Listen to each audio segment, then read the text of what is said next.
abbiamo un altro bellissimo progetto che l'eurodeputato Marco Zullo ha chiamato Nature's Call Nature. Buongiorno Marco Zullo. Salve, buongiorno a voi. E il vostro progetto ci sembra molto interessante perché tra l'altro state proponendo al Parlamento di Bruxelles di adottare le piante internamente al Parlamento. Ce ne vuole parlare? Sì, assolutamente. Beh, le basi scientifiche sono già state enunciate dai professori che hanno parlato prima di me, da Miani, da Barbiero. E mi ricollego proprio alla domanda che poi è arrivata a Barbiero: come possiamo fare a proteggere la natura? Barbiero ha evidenziato che la creazione di una connessione profonda con la natura poi diventa l'elemento che spinge la persona nel suo vivere a difendere la natura. E allora, visto che siamo nel mandato del Green Deal, quindi nel mandato orientato al verde, quale luogo migliore del Parlamento europeo, quindi di un organo che legifera, per dare il via a questa connessione profonda, perché ci siamo resi conto che il Parlamento, proprio dal punto di vista logistico, non esplode, diciamo, per quello che riguarda l'aspetto verde, anche se si sta adoperando per farlo.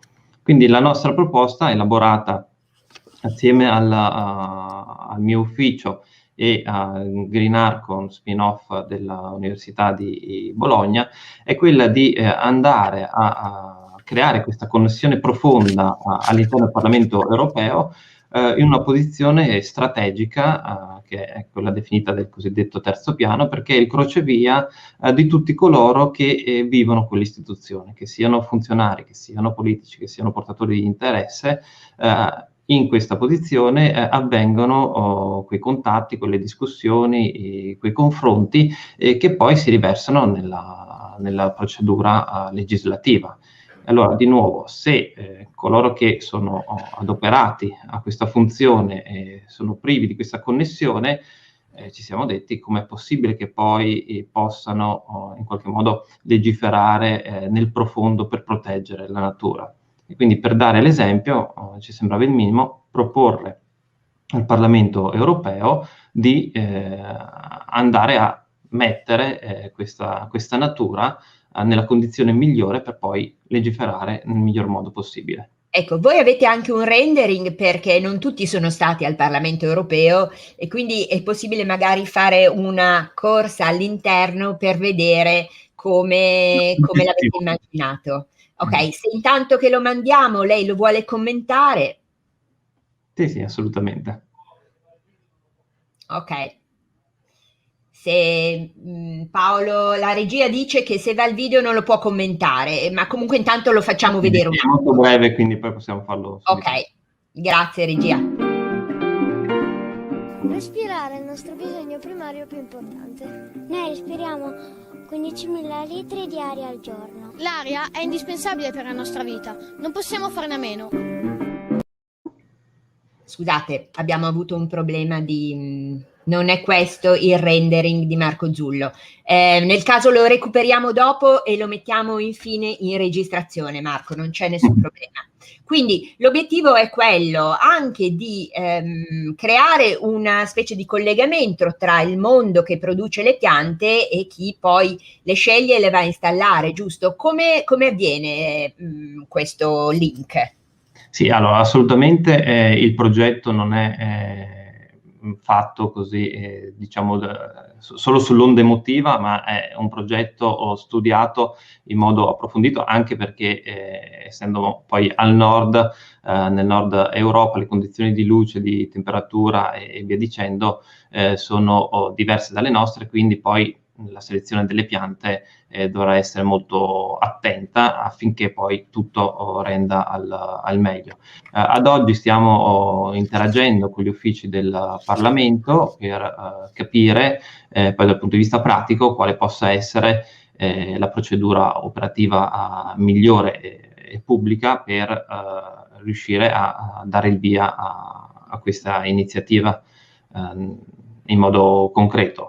oggi, dopo se si riesce a far vedere, c'è questa suggestione molto affascinante dal nostro punto di vista, che cambierebbe, come è già stato detto, la qualità dell'ambiente, con ricadute sicuramente positive sulla capacità poi di elaborare dei pensieri allineati con la natura stessa.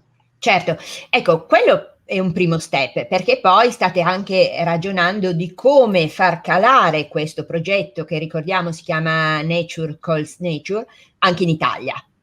Assolutamente. Beh, intanto tutte le informazioni le potete trovare su naturcallsnature.org, così lì ci sono un po' di dati e di informazioni. E l'obiettivo è estendere questo approccio in realtà a tutta Europa. Allora noi ci stiamo intanto muovendo sul territorio nazionale con la creazione di un focus group per mettere in relazioni attività e soggetti in generale che abbiano voglia di implementare questo tipo di approccio, soggetti molto trasversali, quindi da coloro che le piante le utilizzano per lavoro, quindi le vendono, le sanno gestire, ma anche quei soggetti come possono essere case di cura piuttosto che uffici pubblici, dove c'è un'interazione con il cittadino, in modo così, come è già stato detto, di rendere questi ambienti non solo più confortevoli, ma di proprio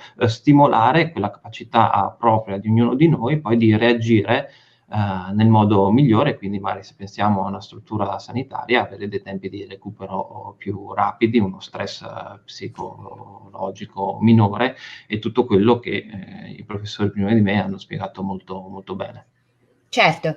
Allora, onorevole, noi la ringraziamo e passiamo la parola al nostro esperto di botanica, perché ci darà una serie di piante che effettivamente conviene mettere nei nostri appartamenti, nei nostri uffici, e magari qualcuno può prendere spunto proprio per ricollegarsi al vostro progetto. Grazie Marco Zullo. Grazie a voi.